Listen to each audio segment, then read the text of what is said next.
আসসালামু আলাইকুম সবাইকে।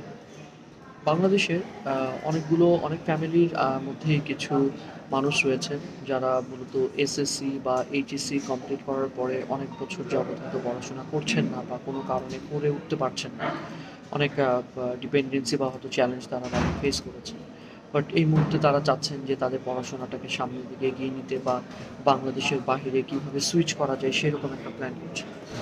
সো ইউএইতে কিছু আপনার ইনস্টিটিউট আছেন বা আপনার ইউনিভার্সিটি আছে যেগুলো হচ্ছে গিয়ে ডিপ্লোমা কোর্স অফার করছে ৩ বছরের। সেখানে আপনার এসএসসির পরেও স্টুডেন্টরা যেতে পারছে ইজিলি এবং এইচএসসির পরেও পারছে। এখানে ইয়ার গ্যাপ কোনো প্রবলেম হচ্ছে না। আপনি যখন অ্যাপ্লাই করবেন, অ্যাপ্লাই করার পরে অ্যাডমিশন অফিসার একটা ইন্টারভিউ নিবে। ইন্টারভিউতে যদি আপনি ভালো করে থাকেন তাহলে ওনারা আপনাকে আনকন্ডিশনাল অফার লেটারটি দিয়ে থাকবেন। তো সেই ক্ষেত্রে যখন আপনি অফার লেটারটা পেয়ে যাবেন, জাস্ট